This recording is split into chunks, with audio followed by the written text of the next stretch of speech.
Corona भाइरसको संक्रमण फैल्न नदिन घोषणा गरेको बन्दाबन्दी जेठ 32 गते रातिको 12 बजेबाट समाप्त भएको छ। बन्दाबन्दीको अवधि समाप्त भएपछि सरकारले अर्को निर्णय भने गरेको छैन। बन्दाबन्दी अवधि सकिएसँगै जनजीवनले केही राहत महसुस गरिएको छ।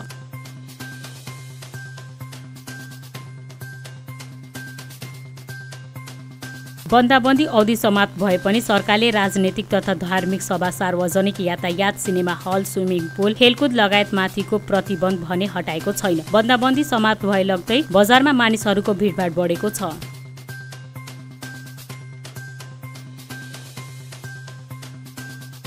प्रदेश सरकारले आगामी आर्थिक वर्ष 2077-78 को वार्षिक बजेट प्रस्तुत गरेको छ। प्रदेश सरकार मध्य सुदूरपश्चिम बाहेकको प्रदेशले 32 देखि 45 अर्बसम्मको बजेट प्रस्तुत गर्ने भएका छन्। सुदूरपश्चिमले भने 28 अर्बको मात्र बजेट प्रस्तुत गर्ने तयारी गरेको छ।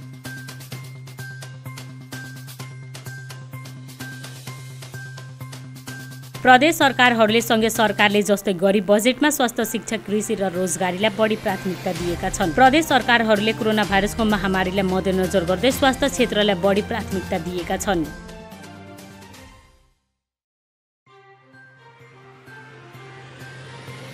दोस्रो संविधान संशोधन विधेयक राष्ट्रिय सभाबाट पनि सर्वसहमतिबाट पारित भएको छ। नयाँ निशान छापमा नयाँ नेपालको नक्सा समावेश गर्न सरकारले ल्याएको दोस्रो संविधान संशोधन विधेयक 2077 प्रतिनिधि सभाबाट सर्वसहमतिद्वारा पारित भएको थियो।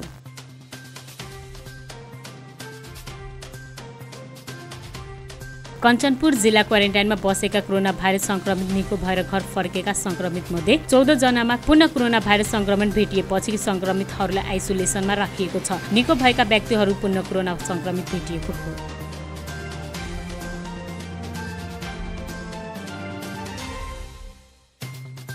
कैलालीको क्वारेन्टाइनमा बसेकी एक महिला सामूहिक बलात्कारको शिकार भएको समाचार प्रकाशमा आएको छ। महिलामाथि क्वारेन्टाइनमा कार्यरत 3 जना स्वास्थ्यकर्मीले बलात्कार गरेको आरोप लागेकोले 3 जनालाई नियन्त्रणमा लिएको प्रहरीले जनाएको छ।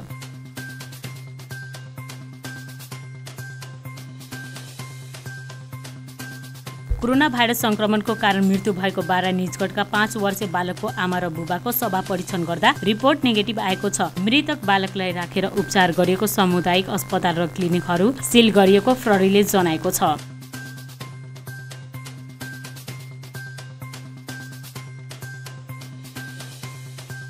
नेपाल ब्याङ्क लिमिटेड प्रदेश नम्बर 2 ले वीरगञ्ज महानगरपालिकाले स्थापना गरेको कोषमा 1 लाख सहयोग प्रदान गरेको छ। ब्याङ्ककी प्रबन्धक प्रतिमा डङ्गोले वीरगञ्ज महानगरपालिकाका मेयर विजय सराउगीलाई चेक हस्तान्तरण गर्नुभएको थियो।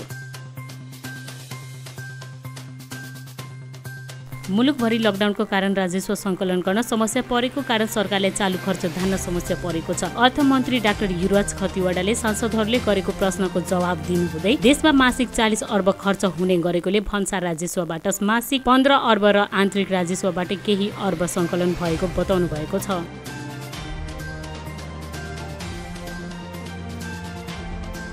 नवलपरासी जिल्लाका प्रतापपुर नगरपालिकाका मेयर राजकुमार शर्माको जीव दुर्घटनामा परि मृत्यु भएको छ। बन्दघाट शिवकोजी सडक खण्डमा मेयर चढेको जीव दुर्घटनामा भएको जिल्ला प्रहरी कार्यालय नवलपरासीले जनाएको छ।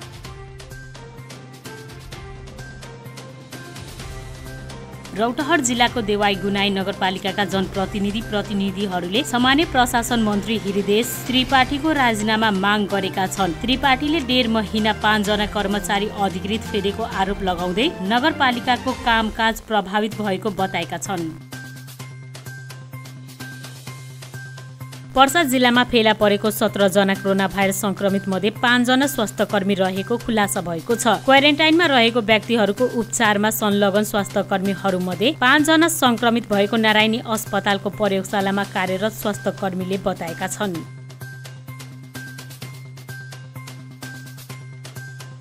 कोरोना भाइरस संक्रमण फैल्न सक्ने खतरालाई मध्यनजर गर्दै सरकारले देशैभरि बन्दाबन्दी घोषणा गरेकोले विद्यालयहरू बन्द भएको कारण शिक्षा मन्त्रालयले सोमबारबाट कक्षा 1 देखि कक्षा 8 सम्म रेडियो, टिभी लगायतका सञ्चार माध्यम मार्फत विद्यार्थीहरूलाई पढाउन सुरु गरेको छ।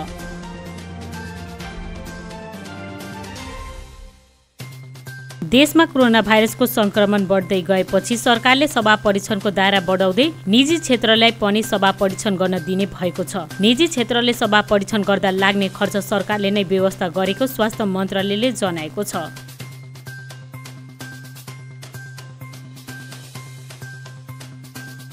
जिल्ला मालपोत कार्यालय कास्कीका नायब सुब्बा दीपक सुवेदी विरुद्ध अख्तियार दुरुपयोग आयोगले विशेष अदालतमा भ्रष्टाचार मुद्दा दर्ता गरेको छ। नासु सुवेदीले सेवाग्राहीसँग अनियमित रूपमा घुस लिएको अख्तियारको आरोप छ।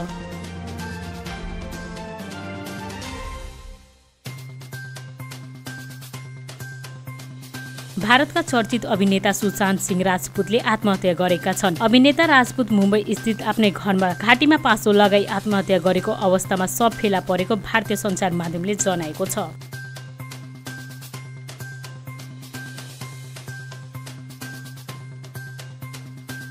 देशैभरिको सरकारी कार्यालय, ब्याङ्क तथा वित्तीय संस्थाहरू सोमबारदेखि पूर्ण रूपले खुलेको छ। सरकारले कर्मचारीहरूलाई बिहान 8 बजेदेखि 1 बजेसम्म र दिउँसो 1 बजेदेखि 6 बजेसम्म 2 शिफ्टमा काम गर्ने व्यवस्था गरेको छ।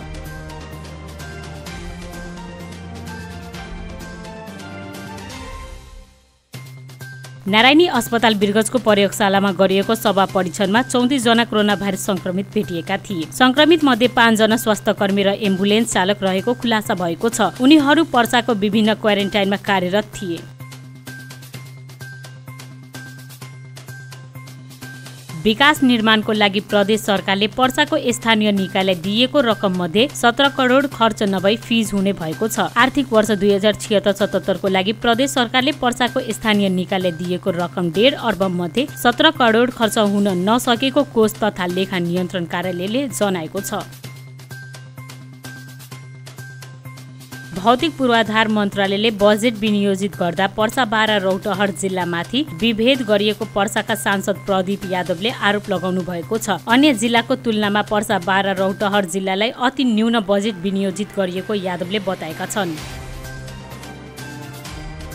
नेपाल भारत बीचको सीमा विवाद वार्ताद्वारा समाधान गरिने भारतीय रक्षा मन्त्री राजनाथ सिंहले बताउनु भएको छ। नेपाल सरकारले कालापानी, लिपु लेक र लिम्पियाधुरा आफ्नो भूमि भएको दावी गर्दै नक्सामा समावेश गरी संसदबाट विधेयक समेत पारित गरेपछि भारतीय उच्च अधिकारीको प्रक्रिया आएको हो।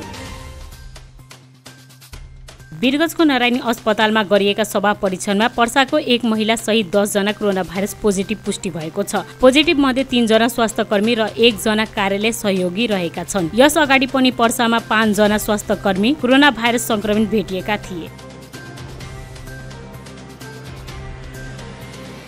नारायणी अस्पताल बिरगंजले सोमबारदेखि बिरामी भर्ना लिन सुरु गरेको छ। नारायणी अस्पतालमा कोरोना अस्पताल बनाइएपछि बिरामीहरूको चेकजाँच र भर्ना लिन बन्द गरिएको थियो। कोरोना अस्पताल गण्डक अस्पतालमा सारिएपछि नारायणीमा बिरामीको चेकजाँच र उपचार सुचारू भएको हो।